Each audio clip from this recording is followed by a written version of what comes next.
me out. Yeah, sure, all the time. All right, I gotta go. So we're going Okay. to the YouTube. So head on out to the YouTube. All right, everyone. This is the fifth lesson on investing. So thanks for joining. My name is Martin Shkreli. I'm your host for this series of investing basics. We're gonna go through a couple of things. Just give me 1 second while I load some files up. And one of the things we're going to talk about today, and this course is pretty iterative, and you may find it even a little bit kind of going over the same material over and over again. But I think that each time you do a financial model and you understand financial statements better, the more and more things become apparent to you, and the more you sort of come to grips with key facets of finance that are very important. So what we're going to talk about today is sort of a little bit about portfolio construction.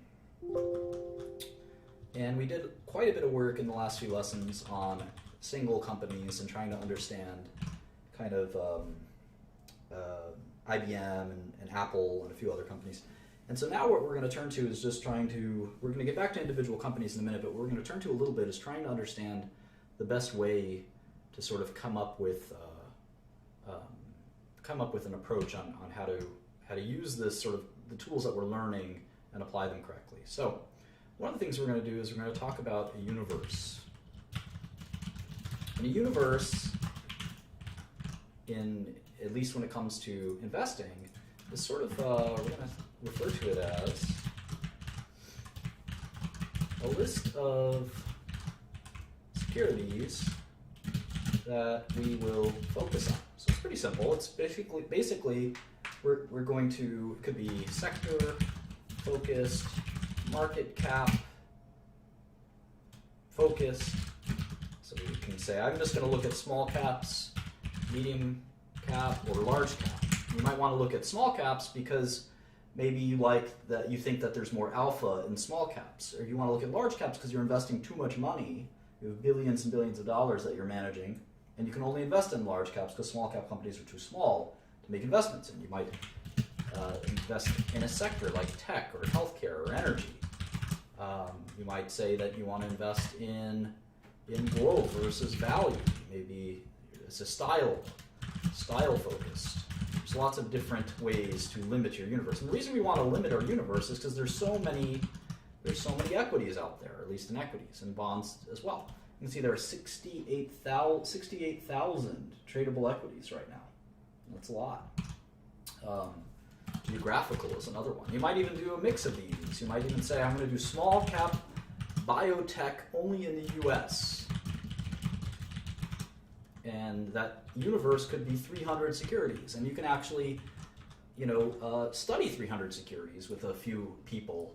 If you're going to think that you want to do at least 100 hours per security, you can cover that ground in a year. So that's sort of the reason why. You can't really do that if you're studying 68,000 securities. That's too many. So let's do tech. Let's kind of quickly do tech. Now, technology and telecom. Tech and telecom. Let's try that. And we'll see what our universe looks like. 5,000 companies. That's a lot more reasonable than 68,000, right? A lot more reasonable. It's probably going to be even less than 5,000 when we get to it. So let's see.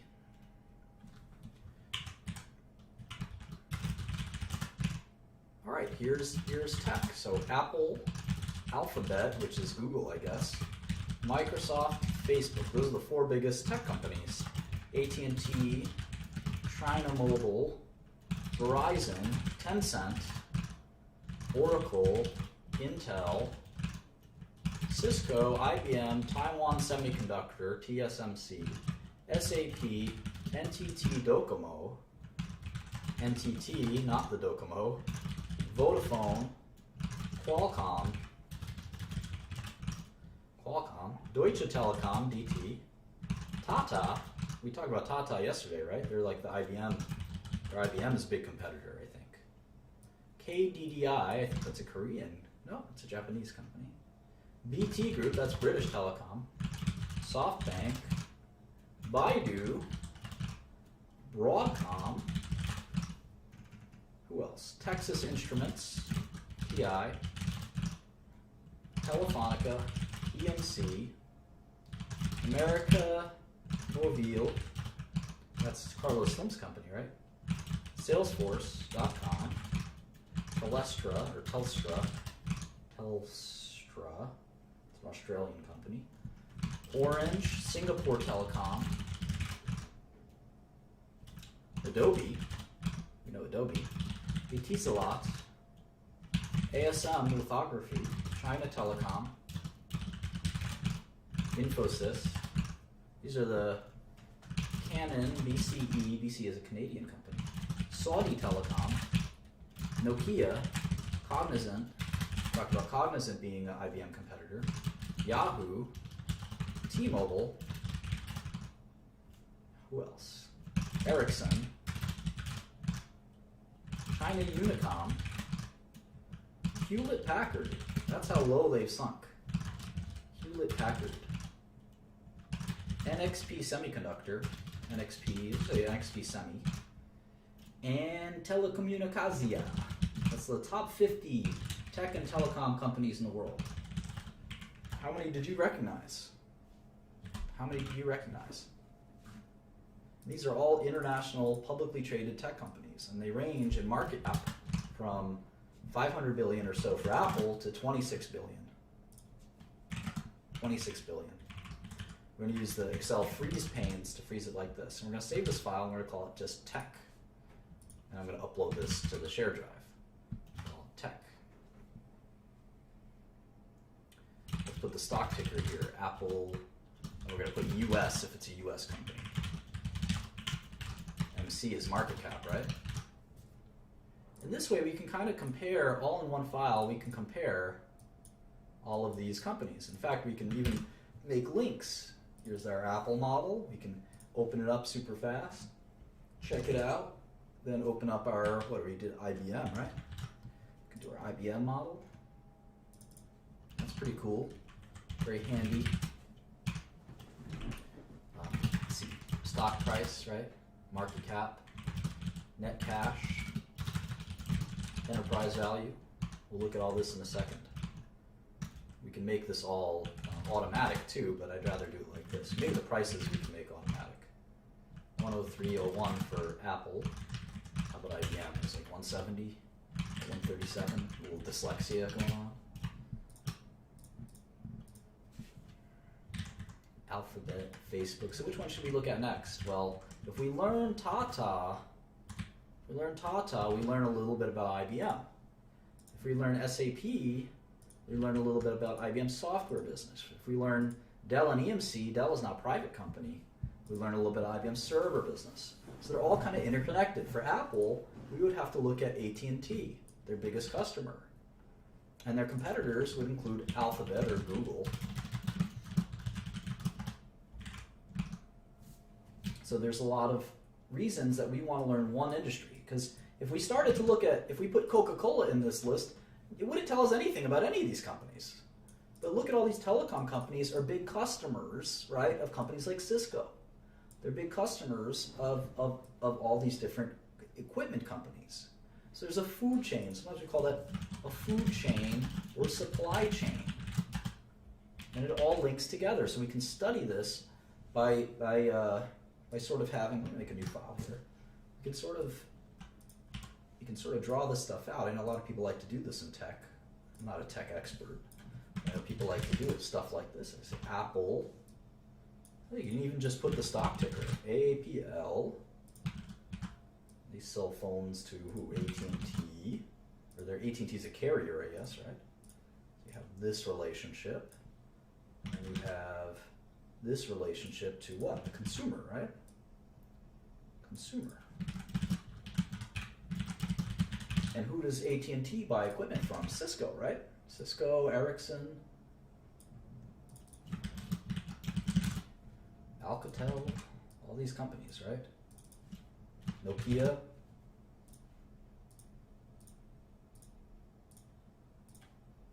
And so forth and so forth. And you want to understand how all this works. Does Apple buy Intel chips, or do they make their own chips? I don't even know. We'll have to learn all of this stuff.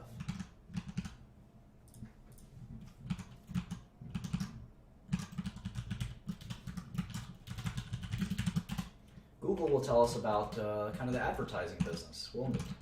Microsoft is pretty diversified themselves. Facebook and Google are arch rivals. AT&T, of course, very important to all of this. China Mobile is our first foreign company. This trades in Hong Kong. We're going to trade some Hong Kong stocks here too. Verizon, well, they're very important in all of this too. So Verizon, we can make Verizon over here.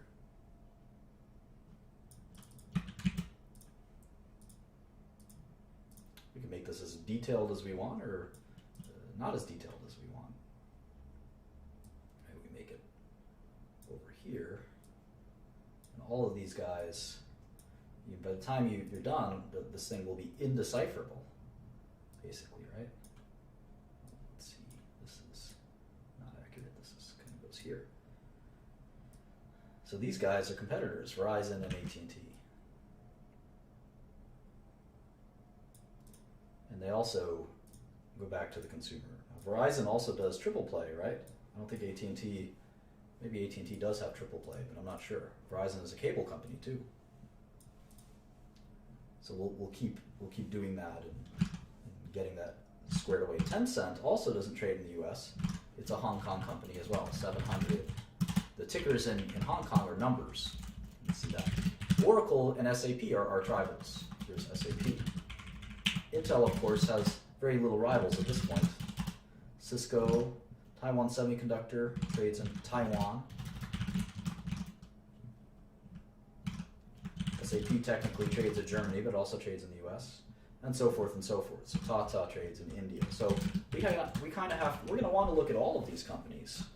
We're going to want to look at all of these companies because they're all interrelated. Now, obviously, some of them aren't interrelated, right? Facebook is thinking about making a phone, I've heard, but they're really, at the end of the day, just a kind of a social networking company. And you see the relative market caps are very interesting to kind of see how they stack up. Verizon might be a fun one to look at, I'd say.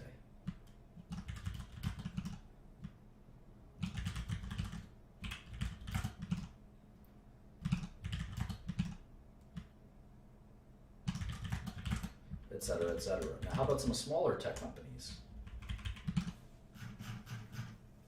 Let's go all the way down here. Let's look for like a tiny, not tiny, but a smaller tech company. Wow, there's so many. Hundreds. How many $1 billion or above tech companies are there? 700? About 701, exactly. Crazy. Do we recognize any of these companies? Half of them are Chinese. Look at that. All these Chinese companies. Stop when we really recognize one of them. Alarm.com? No way, that's a real company. Alarm.com. ALRM. And what the heck do they do? It's a $957 million company.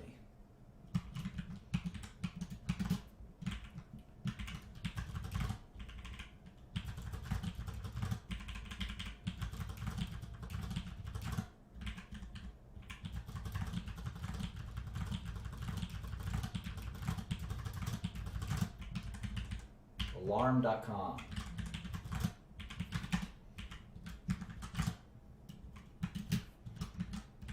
Let's check it out. Easiest way, go to their website.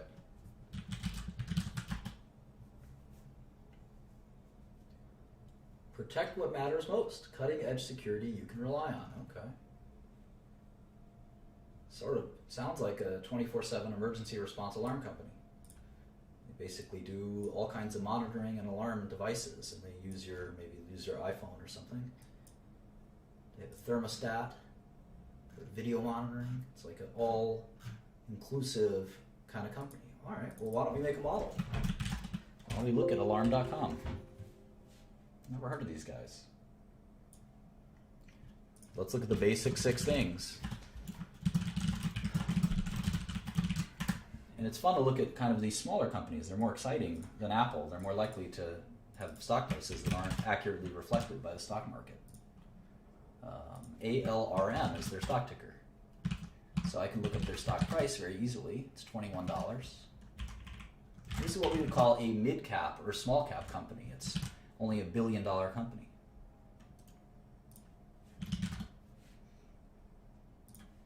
Go to my SEC search box.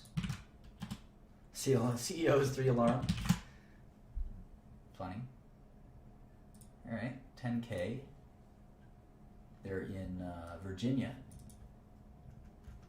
and they have 45 million shares outstanding. 45.582 million shares outstanding as of Q4 2015, at the end of Q4 2015. So that makes it roughly $1 billion company. This is much more reasonable, a $950 million company. It would take you $96 million roughly to buy 10% of the company. It's affordable. There's the 10K. All right. First page of the 10K. We are a leading platform solution for the connected home. Through our cloud-based services, we make connected home technology broadly accessible to millions of home and business owners. Software as a service. We're going to see this a lot in technology. SaaS or SaaS, software as a service. Blah, blah, blah, blah, blah. All right. I don't want to read this yet. I want to do the top 6 that I look at. Stock price, shares outstanding, market cap. How about cash? Do you guys have any cash? First thing I care about. Show me the money.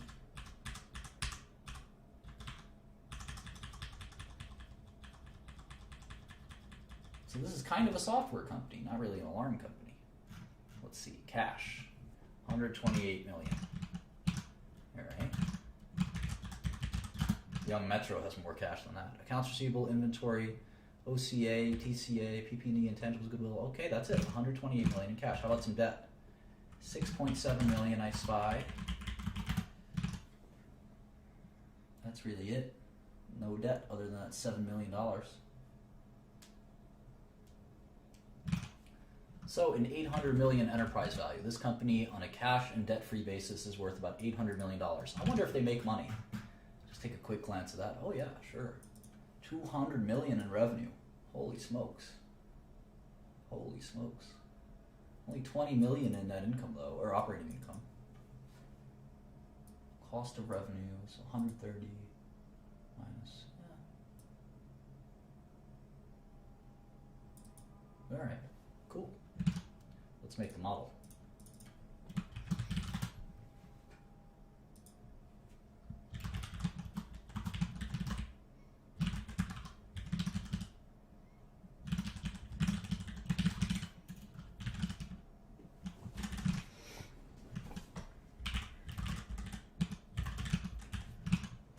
Look at that revenue growth. Pretty amazing, huh?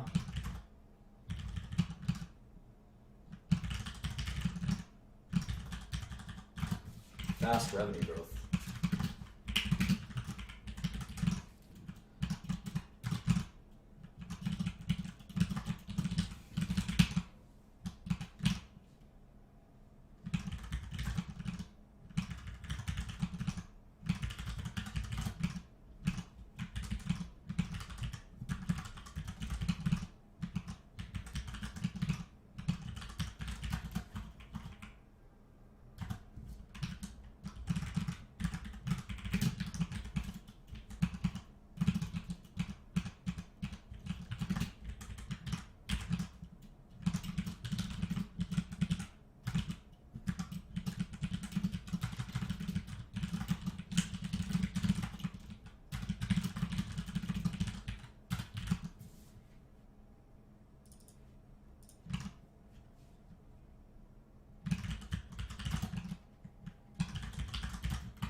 Gross margin, of course, is always revenue minus cost of goods sold.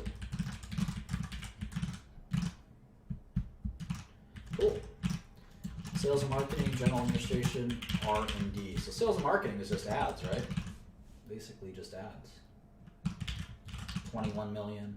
It's a smallish company, right? If your ad budget and your sales force is 20, 30 million, that's not much. It's a small company. I wonder how many employees they have. We're going to look that up soon. Not knowing the number of employees is actually very important. General administrative, this is your legal fees, your auditor fees, all that stuff. It's also pretty modest sized company. I've run companies with more general administrative expense than this, 30 million a year. That's a pretty small company. How about R&D? Well, looks like they're doing a lot of R&D. We'll talk about how to analyze that in a second.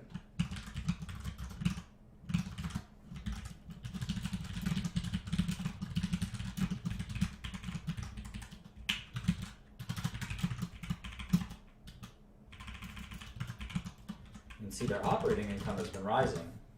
It's about 25 million a year.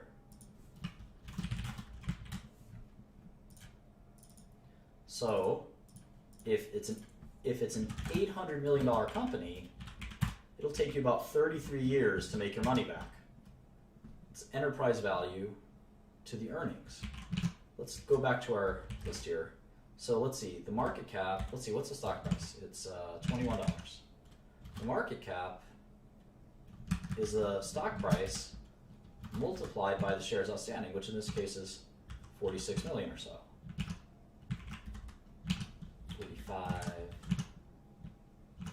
582, is it? Yeah, 45,582. The net cash was 128 minus 7, so the enterprise value is this. All right. So now, if we do 2016 earnings, 2016 earnings, we're expecting let's say we're expecting 30 million, more than last year. A little bit more than last year. Well, we can say that the 2016 ratio of enterprise value to earnings is 27 times, or 28 times earnings. So it would take you 28, if you bought this company at this price, it would take you 28 years of the same number to get your money back. Now, revenue is going up so fast that in 2017, maybe in 2017, we'll make $35 million. So what's the multiple if you focus on that? It's only 24 times earnings. Well, let's look at it for Facebook, and let's look at it for Apple. How much net cash does Apple have? And let's look at it for IBM, I should say, not Facebook. All right, well, Apple has 5545 shares outstanding. 5545. And the net cash is 152,776. So their enterprise value is 418. And we could just take what Wall Street is saying for 2016 and 2017. You can do this in Yahoo Finance too. They have this on Yahoo Finance. We do it like this.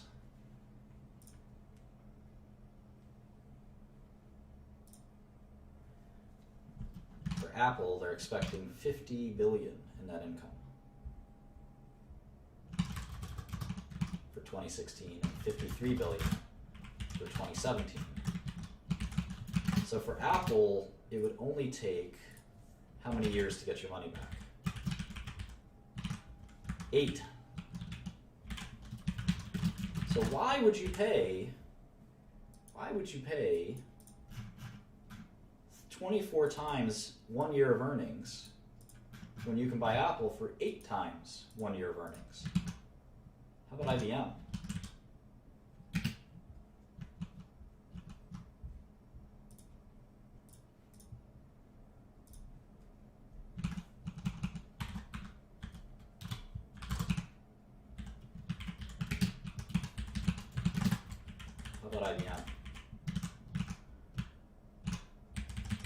IBM is negative net cash, right?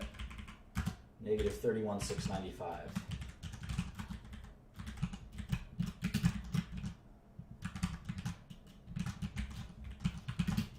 And what does Wall Street think IBM will earn in 2016 and 2017?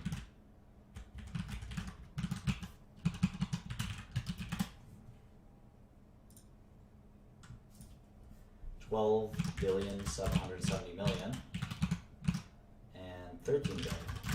So IBM is technically cheaper. It's not actually cheaper, but on an enterprise value to earnings ratio, it's 13 years.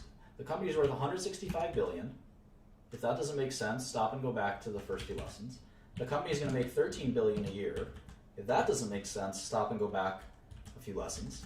So on a ratio basis, you're buying a company for $165 billion. You could buy a share of that company. And the company is making $13 billion a year.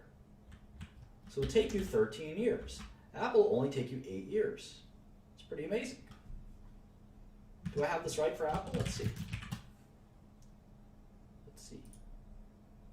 Net income. Yeah, that's right. Eight times earnings. Pretty crazy.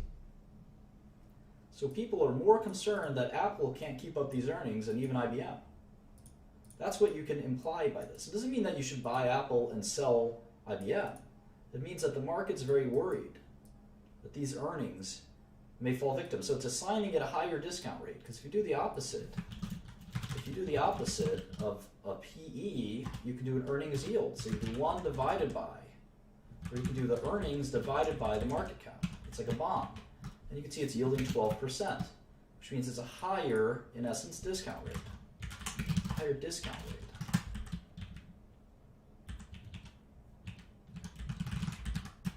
IBM comparatively is yielding 8%.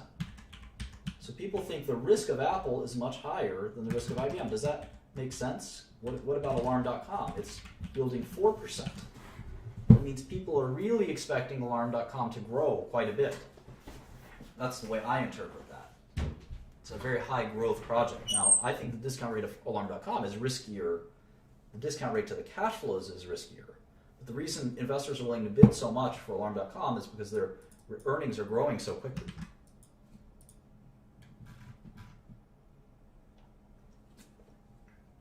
So we have a lot to think about and discuss, but we're trying to slowly get a sense for all of this stuff. So let's keep going with Alarm.com.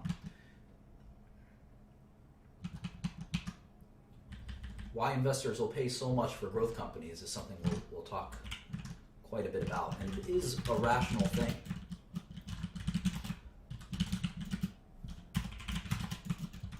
It is a rational behavior.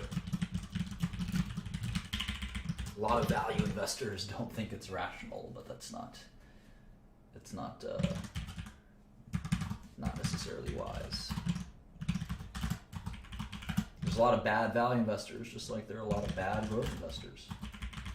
And I'm the best, man. I'm just kidding.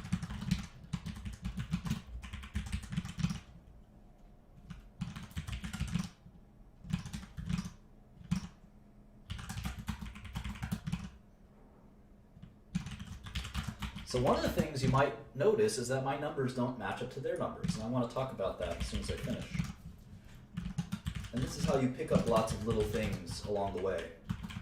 This is not a class like any other in that we can give you a definitive lesson plan. We kind of have to learn by doing, and by doing we're explaining. And each successive company we do, we've sort of mastered an elementary part of the last time. We're add a new advanced part. Like we might actually do the cash flow statement this time. So I have the following three numbers for net income. I have this company, Alarm.com. They made $8 million in 2013. They made $17 million in 2014 and $18 million in 2015. So actually, I'm going to adjust these. So let's say we'll make 20 and 25. All right, but the 10K has different numbers. Let's close out IBM. The 10K says that they made 4, 13, and 12. 4, 13, and 12. And I have them making 8, 17, and 18. Why? Well, if you noticed, and you watched very carefully, I'd be very impressed if you picked it up, I did not include this line. Amortization and depreciation. Does anyone know why? Who's the smart person? Who's the smart person that knows why?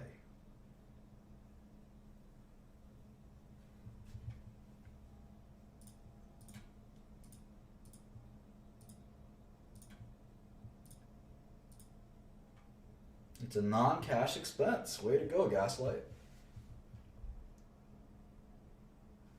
Way to go.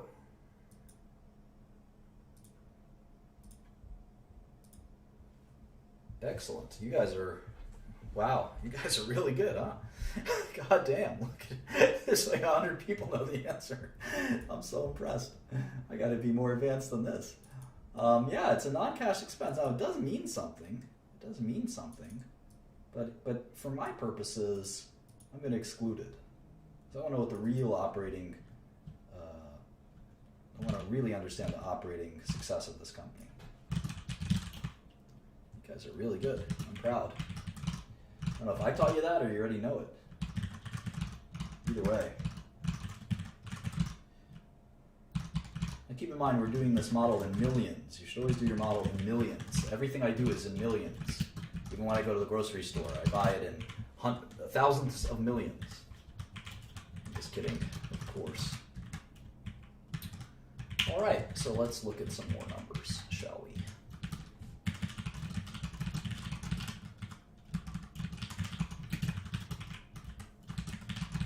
Some of you are fast students, I'll say that. How about margins? Let's do revenue growth. These are the kind of the two metrics they always want to look at for any company. Revenue growth and gross margins. Get my microphone a little closer to me here. Try to move the keyboard away a little bit. Revenue growth. 25% revenue growth, very high revenue growth. We're not doing the blab anymore. It's no co-host worthy. I wish Akil would do it. Akil would be worthy. Margins have been declining. Interesting. Interesting. Oh, I got the wrong thing for margins. There it is. I was going to say, these are low margins for a software company. Margins have been growing. And you see that in a software company, you have pretty nice margins, 60% gross margin. Drugs are about 80, 90% gross margin. And this isn't even a full-blown software company. They have some hardware too here. The software margins have got to be really good. In fact, we can calculate that out. Software as a service gross margin, it's going to be kind of a complicated formula. Let's see. SaaS revenue minus SaaS COGS is SaaS gross profit divided by SaaS revenue. 80% gross margin on software. Well, software is easy. You just hire some programmers, right? There's no goods. It's all digital. So the cost of goods sold is just your programming costs. Pretty neat. I like to write adjust, by the way. Write adjust everything. If you guys ever make my models for me, and maybe I'll pay you money to do that. If you're my employee, you have to write adjust everything. I think that's best because the numbers add up like they would add up in addition. If you make them left adjust or center, they don't look as good. And that's why all of these numbers are right adjusted as well. That's how they're made. All right, so let's go to the Q real quick. And I'm wondering if these 13G filings are, remember, for owners who own more than 5% of the company. These are the big dogs. These are the big ballas. That's a technical term. Let me write that down for you. When you file a 13G filing, 13G or 13D filing, you are a big balla. So let's see who owns this company. ABS Capital Partners, Stephen Trundle, maybe the CEO or something, who knows. And, Franklin Resources, a big mutual fund. I'm friendly with some of those guys. And you have the 8K filings, which are the current reports. So we see 10K, which we know. Now we know the Schedule 13 filings. Let's look at this 8K. An 8K is sometimes called a current report. So it's any news, any material news, current report. And you can basically get everything you need just from the SEC filings. So any material news has to be in 8K. And if you look at the actual Form 8K, you can see here, looks like an SEC form, and it just says, we issued a press release. Attached, please find the press release. Well, here's the press release, and it's the quarterly press release. So pretty simple stuff. And you can see they give guidance. So they're actually saying, for 2016, we expect total revenue of $236 to $240 million. Let's go to our model. Well, last year was 209. So 236 means that's going to be another 20% growth. They expect 236 to 239. Ooh, that's less than 20% growth. They're slowing down.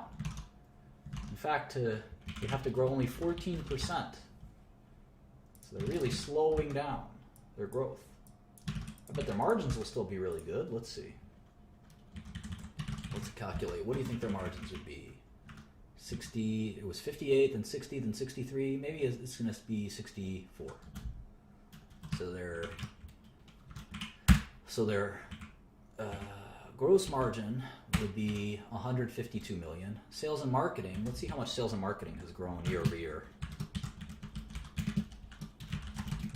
I wonder if it grows faster than revenue. It shouldn't, right? Your costs will hopefully grow slower than your revenue is growing. You have a problem if it goes the other way around. Well, they're definitely investing in it. It keeps growing. So let's assume that their costs grow by 10%. How much income would they have? They've jumped to 34 million in income. I don't know how much interest they'll have. You can see they have taxes. So let's say they have 30% taxes. So we'll do 24 million. 24 million in net income for 2016. But I'm curious why they're only forecasting 14% growth.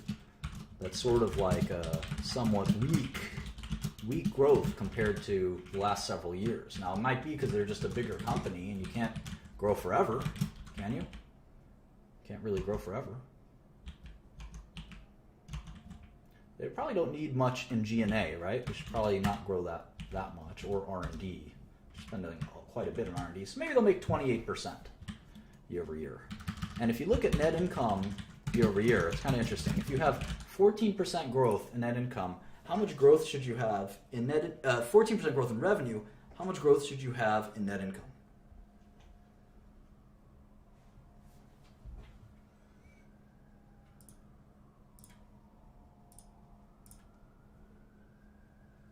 I'm not using analyst ratings. I've never used analyst ratings.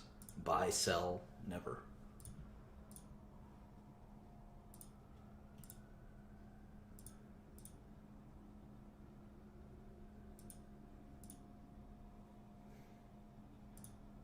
Yeah, it depends on expenses. It should be higher, hopefully, than 14%. That's called, we call that leverage. Leverage. And I'm disappointed that so many of you got this wrong.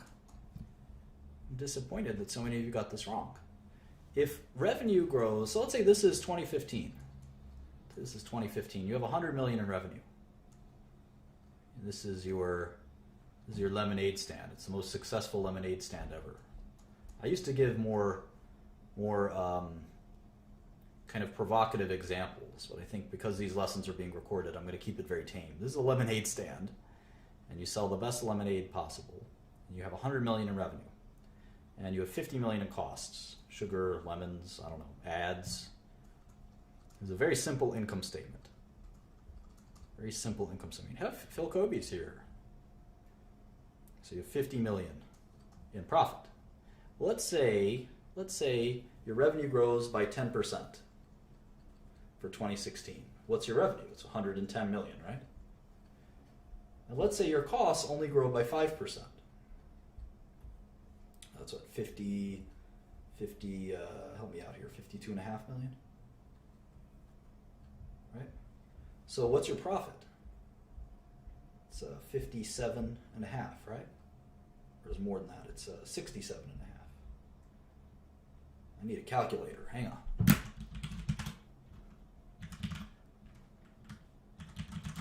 $57.5.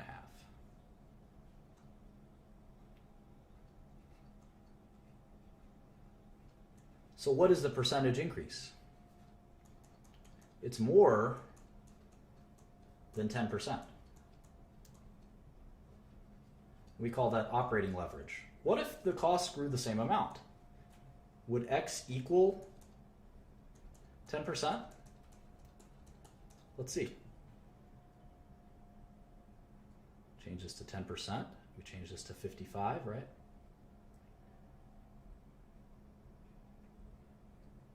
This becomes 55 million. And its X is 10%. So if revenue growth is greater than cost growth, Therefore, revenue growth will be greater, or net income growth will be greater than revenue growth. And that's what we hope. We hope that we don't have to, we can grow our revenue faster than we can grow our costs. If that makes sense. All right.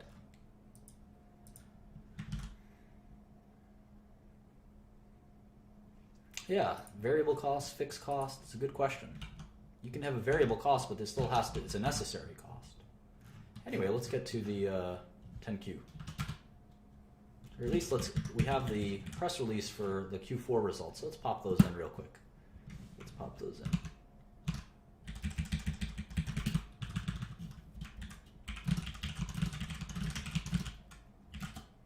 Where are we? Q4 15, right?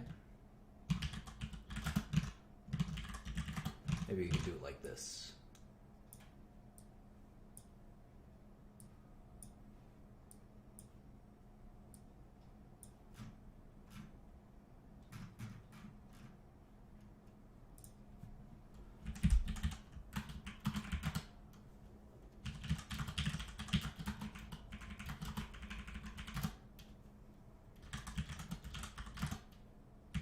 It's crazy that their biggest expense is R&D. It's almost like they have a lab studying alarm technology. It's pretty advanced stuff for an alarm company. Now again, I'm excluding that amortization and depreciation. We're going to get back to that in a second when we go to the cash flow statement. Since you guys are so fancy and you know everything, I'm going to hit you with the cash flow statement. And we'll see how smart you are then. We'll have your brains turn to mush as you ponder cash flow statements. What am I doing here? What am I doing? I need a line. Here we go. All right, and to copy paste, we're just going to copy and paste everything and put it there. We're going to, let's see, maybe make this even a little bigger. Trying to see that Q4.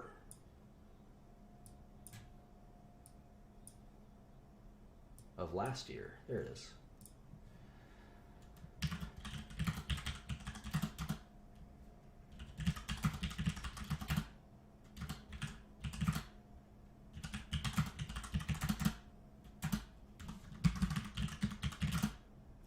Oh, did I?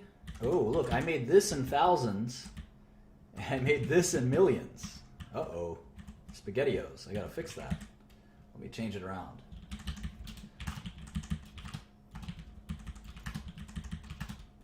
Like I said, I only deal in millions. Apparently I dealt in thousands just there.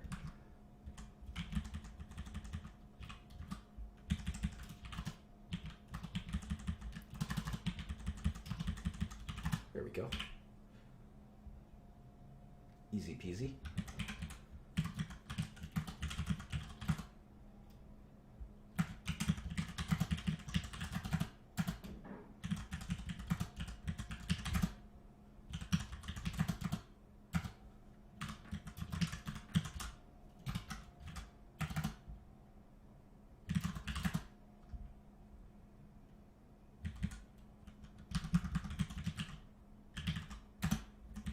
All right. I wonder how much revenue grew in Q4 year over year. 25%. So why would they tell us that 2016 is only going to grow 14%? Maybe they're being very conservative. Some companies like to do that. I always just like to tell investors the truth. This is how I feel. I might be off up, I might be off down, but that's how I feel. Look how fast their costs are growing. Costs are growing faster than their revenue. Crazy. Madmen here. Their R&D is exploding. And that's why their net income is not growing. They actually made, even though their revenue grew by 25%, their net income fell. Crazy. These guys are really investing in their business. They may be just overspending. You never know. That's why you have to judge management and see if they're making smart investments. All right, let's go to 10Q for Q3. We're pretty slow here. We gotta pick it up. And again, it's pretty good because you can just copy and paste these formulas.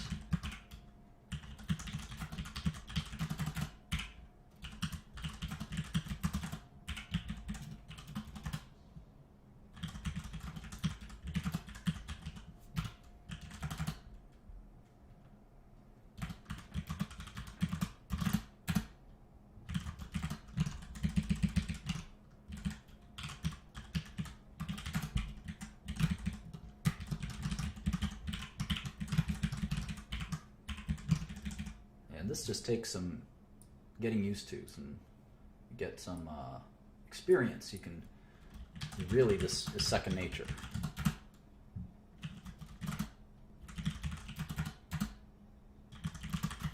And that's why you have to practice. I mean, there's no two ways about it. You got to do hundreds of these, and then you really start to learn. You got a sixth sense about business, and this is all free. You can sit here and model companies all day long, all day long. That's what I do all day long. You get a sixth sense about business. You really do.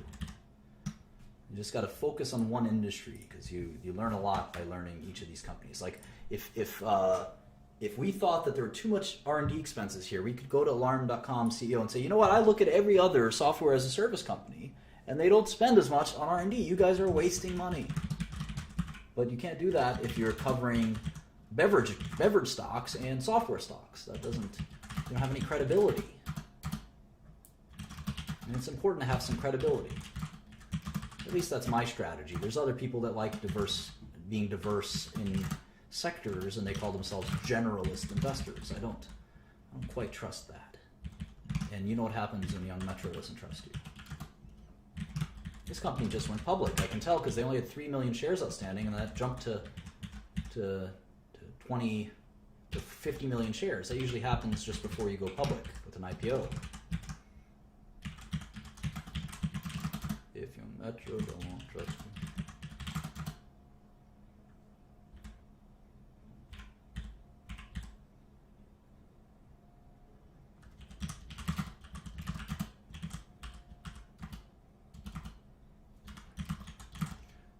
Yeah, I've gained a ton of credibility in pharmaceuticals by knowing just about everything about pharmaceuticals. It really, I think, what was it, was it Vanity Fair? They said anonymous pharma CEOs said they were humbled at how smart Martin was about pharmaceuticals. Well, I don't think I'm very smart. I just kind of focused on it. And if you do it all day, you can be an idiot and it still kind of sinks in. See, these guys don't have that many 10Qs because they've only been public for so long, so they never filed a Q1 10Q. Isn't that cool? We can actually use the 2015 numbers to reverse engineer it. 2015 minus these 4 quarters, three quarters, and we'll get a full year number.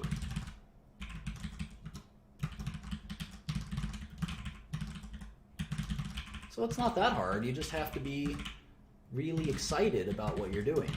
You can imagine that this isn't very exciting to some of you, and that's fine. You weren't made to do finance. You can do something else. There's no pressure.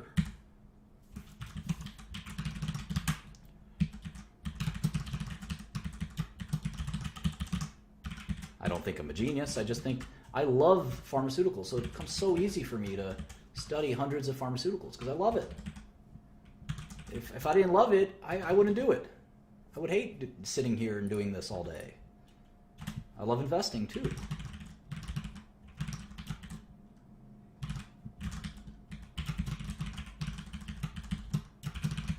I like working hard and making people happy with my good results. It's a great feeling.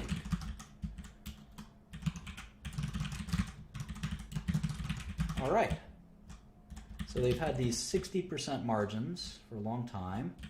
They've had that 25% revenue growth for a long time.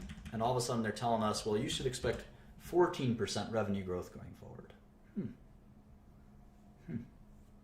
Why? Why?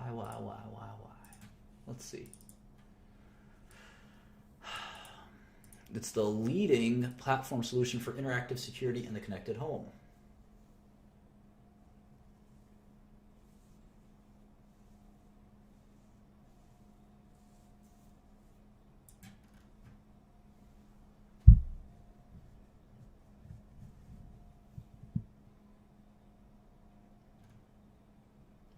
gave us guidance for Q1. They said 39.4 million for Q1. 39.4 million for Q1, which is pretty similar to last quarter. That's why their revenue growth is slowing down. They know what, well, that's still 25% growth. So how the heck are they going to slow down that much? Just seems to me that they're being too conservative. They're being too conservative with their numbers. And I don't personally like it when companies do that. I think they should just be honest.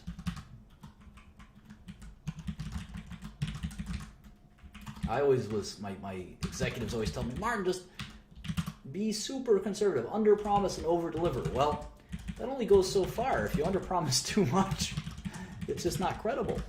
I don't believe in that. A lot of people don't like that. But I like to keep it real, as you know. Like Dave Chappelle. Look at their tax rate. They're an American company. They probably have only American customers, so their tax rate should be 35%, but occasionally it's not. That's a big problem for a company when your tax rate is 35%. It's very hard to succeed. Maybe this will be their future. It's hard to tell. Their New Zealand market, Jesus. I wonder how many customers they have in the U.S. I wonder how many employees they have. All these things are jumping into my head. I want to know everything about this company. Here's a cash flow statement. We got cash flow, 27 million. That's more than net income. Their net income was 11 million. That's a big difference. Looks like some of it could be one-time in nature, swings in accounts receivable and things like that might swing back. We'll talk about free cash flow and stuff like that. I don't know if this is the best company to do cash flow statement on.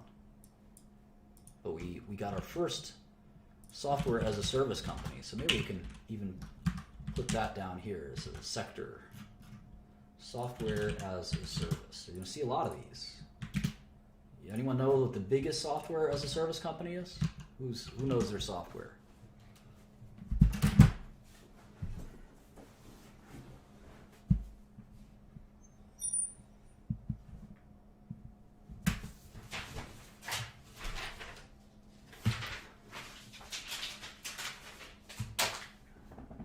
It's not Amazon or Oracle. Q1, Q2, it's quarter one, quarter two. It's Salesforce.com is the way I would think of it. Definitely Salesforce.com. I mean, pure play company. Software as a service, I would say. Salesforce.com. When I think of software as a service, I think of a company that is charging you a recurring monthly fee, something like that. That's software as a service to me.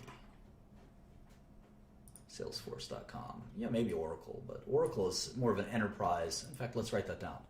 Oracle Enterprise Software. And Salesforce is kind of like hybrid enterprise software as a service.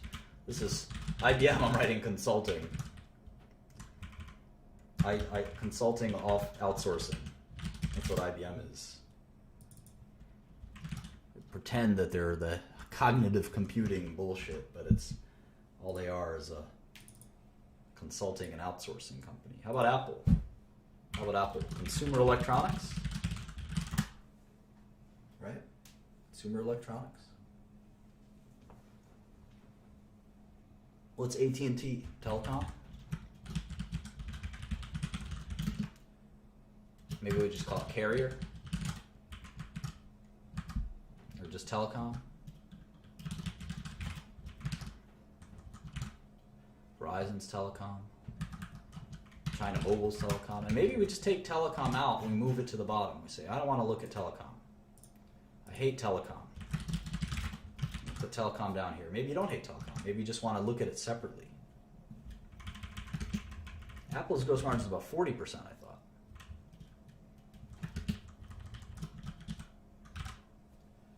What other big telecom companies? NTT, Vodafone, these are all telecom. I don't want to treat telecom separately. It's kind of like a separate business.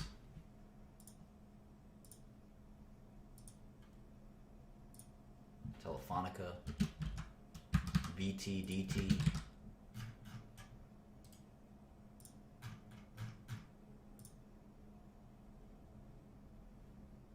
What's Alphabet? What would you say Google does? What would you say Google does? Search engine? How about Microsoft? Enterprise software? Business software?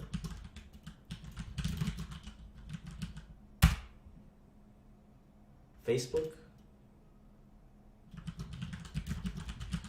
Search engine? Or social? Cloud computing? Web advertising? How about Tencent? I don't know Tencent that well.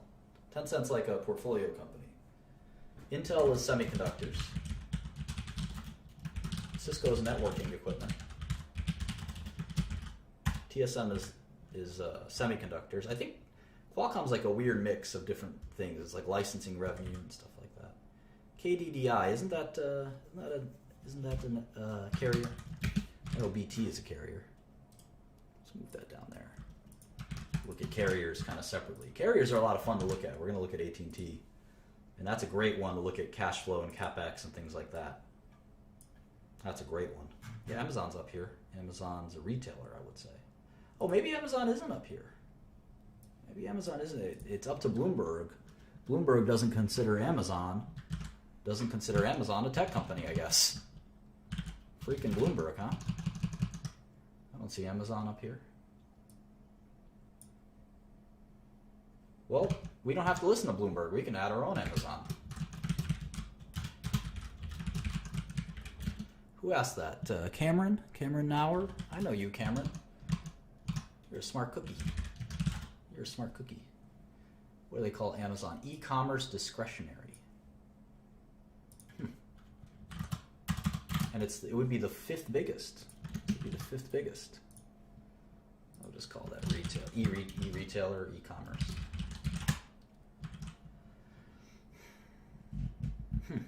I think it's a tech company. It's sort of a mix of retail and tech. Why not? It's up to us to include it where we want it, right?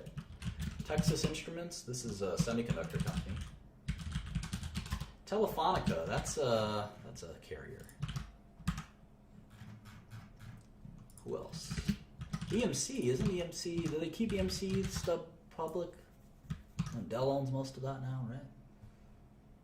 American Mobile is a carrier.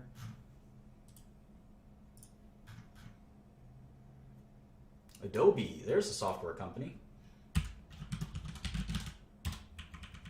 Orange and Telestra, those are also telecom. China Telecom. BCE, I think that's a Canadian telecom company. Saudi Telecom.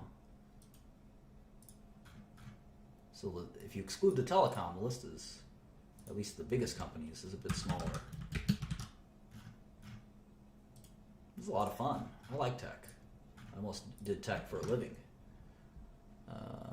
T-Mobile and Ericsson is not. Is China Unicom a carrier or provider? I don't even know. I think Telecommunicazi is as well. We can always go back. T-Mobile? Where's T-Mobile? Did I move that already? Yeah. Baidu is a search engine, right? Broadcom, semiconductor. EMC is hardware, let's just say hardware. SoftBank. I don't know a lot about SoftBank.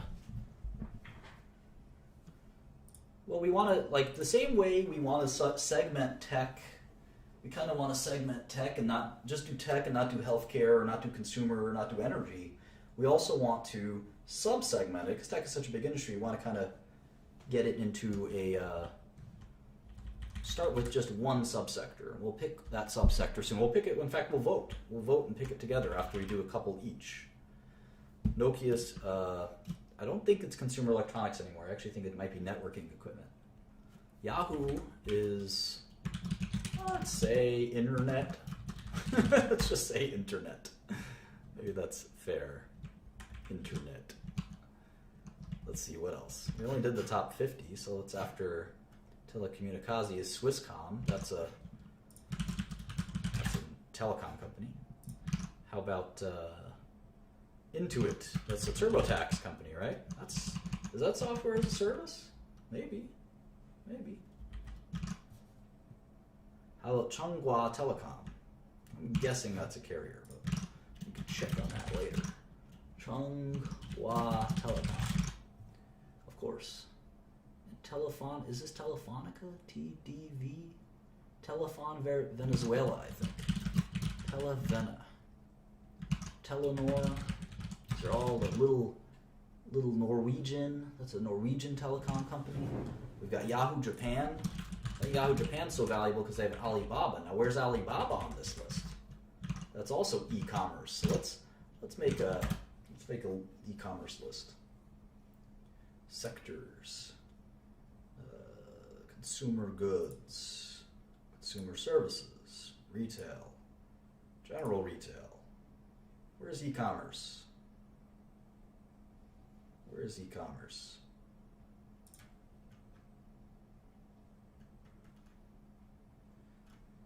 Tech,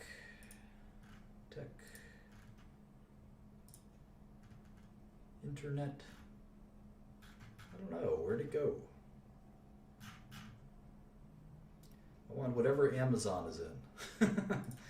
Whatever Amazon is in. Let's see if this will work. This would just go into here. So, oh, there's Amazon. Nestle. What? Is this just every company? What is going on?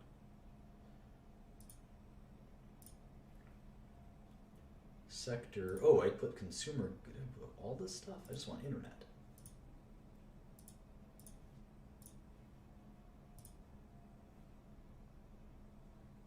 See, Amazon is not in here.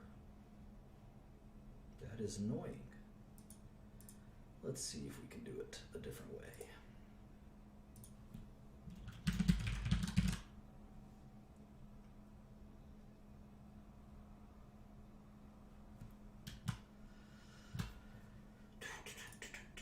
There's different classifications, so let's try this one.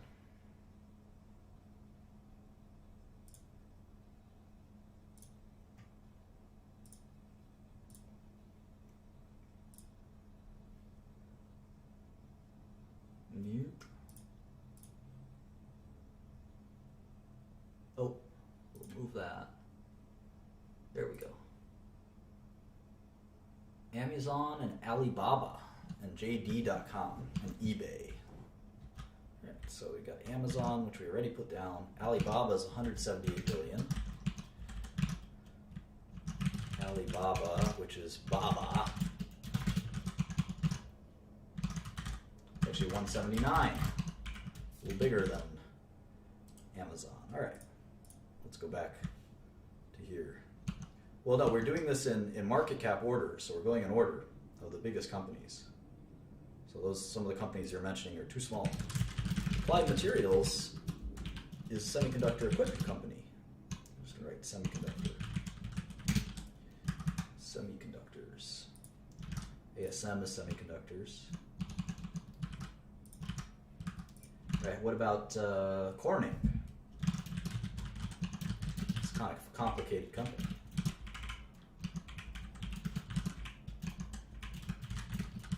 Well, NXP Semiconductor is a semiconductor company. I think we're pretty confident in that. What does Hewlett-Packard even do anymore? We'll call that hardware? Poor Hewlett-Packard, huh?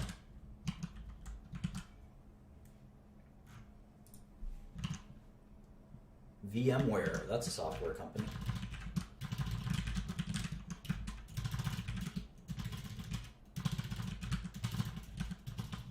Oops, we got fat fingers today. Is that software as a service? I don't know. Enterprise software, security software?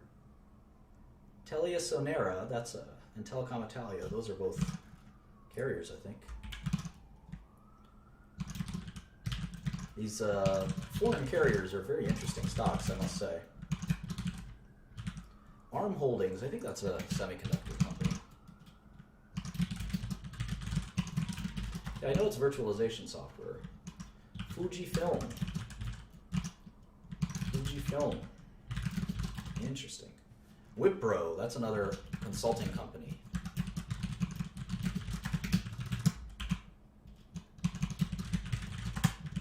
I know Wipro.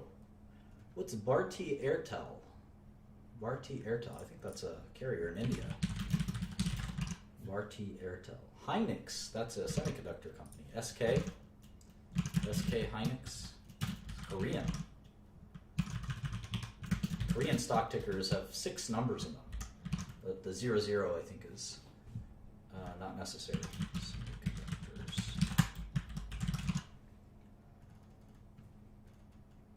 Dassault, HP Inc. I thought we had Hewlett Packard. Oh, they split it. It's HPE, Hewlett Packard Enterprises. I didn't know the split was done. And then there's Hewlett Packard. Huh. Dassault is a French, I think, software company. HP Inc. I don't know the difference. One of them must be hardware. Rogers Communications, that's a carrier. There you go, enterprise and consumer. Hedy Holding, I don't know what that is. Hedy Holding, Chinese company. NetEase, I think, is software. Level 3 Communications, it's not a carrier, Level 3? Pretty sure it is. What else? It's a lot of fun to me. HCL Tech. I don't know HCL Tech. I think it might be a consulting company. Indian. Cerner. I know what Cerner is. That's a healthcare company. NVIDIA. That's a software company. I'm their biggest customer. Semiconductors.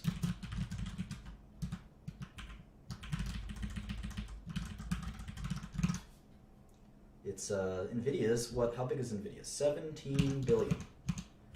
17,500. Let's take alarm.com and pull it down where it belongs.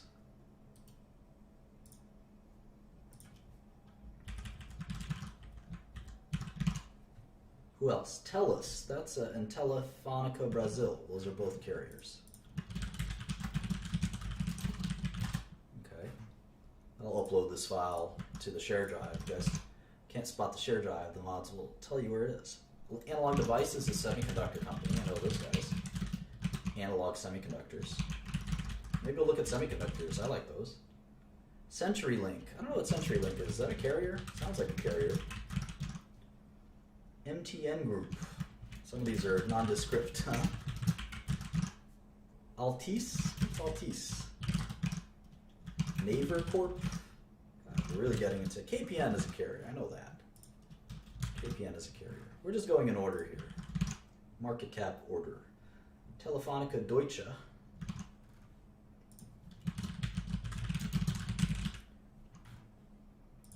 Is it a cable company, CenturyLink?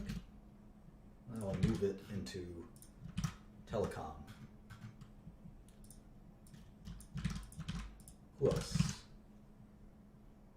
Checkpoint Software. Those guys are security software, right?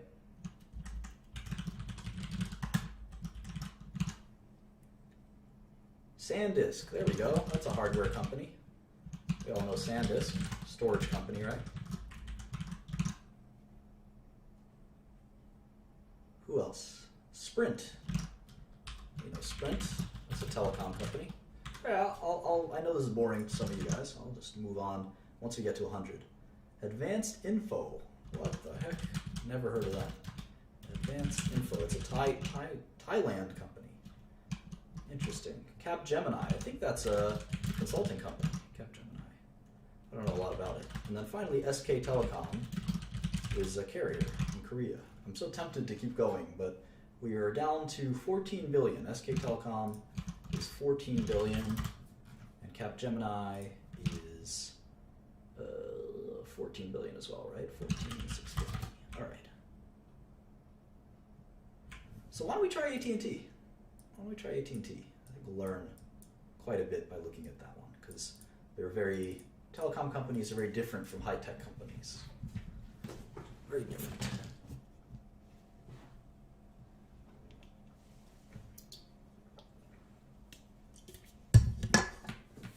All right, let's make a new model. Let me put this over here. Don't need the stylus. All right, let's close our alarm.com model. We'll get back to it someday, I'm sure. Let's make the link. Let's make that link. Here it is. Let's do AT&T real quick. What's the stock price of AT&T? It's $37.93. All right. We're going to look at the 6 things that we care about the most. And this time we're going to do a cash flow full model for AT&T. This is going to be at least an hour, so buckle up. And this is going to be a real roller coaster. I feel like I should drink a cup of coffee. Maybe I will. AT&T stock ticker is just T. It's kind of nice. And I always save my models as the stock tickers. Maybe I'll brew a coffee. Give me 5 minutes while I brew a coffee. I got to go ham on this one. You guys are in for a treat.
All right. Let's get ready to rumble. I'm going to need this stylus because I'm going to teach you guys all about some serious business in a minute. All right. We're still on the SEC website, which is helpful. We're just going to type T for AT&T. Their most recent 10K. Most of corporate America has filed 10Ks recently. All right.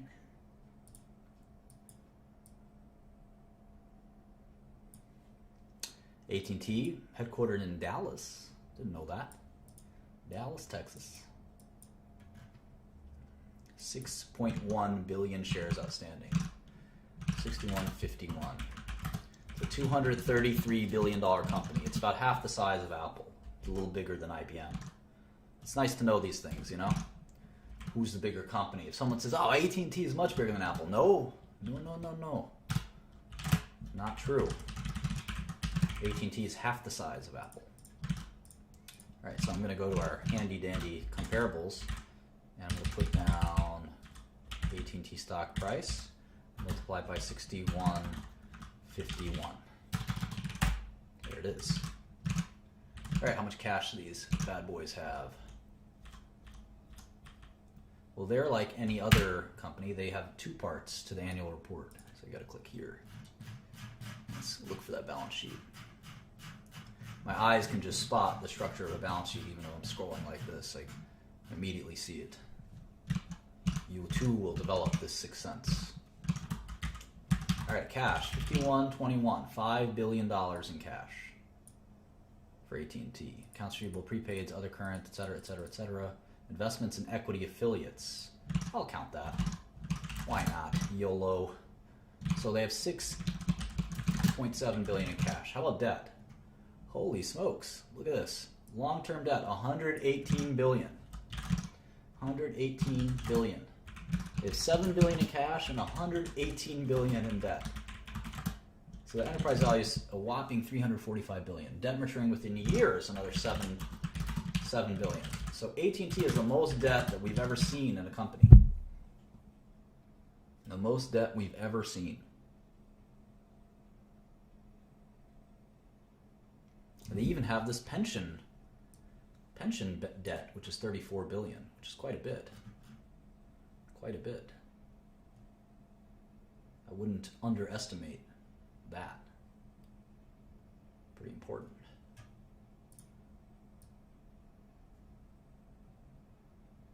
Might even include that in debt. So why do they have so much debt? Well, you're going to find this a lot in telecom. You're going to find this a lot in telecom. Telecom companies have such dependable income that they can kind of leverage. They can leverage with debt, but it can be tricky as well. We'll talk more and more about this. But no, it's not about size. Look at Apple. Apple has huge net cash. It's really more about kind of investment style, I guess. Yeah, the direct TV acquisition would certainly contribute to that. See, even IBM has modest leverage compared to AT&T. Half of AT&T is debt. 200 billion market cap, 120 in debt, 350 enterprise value. Crazy. Pretty crazy. All right.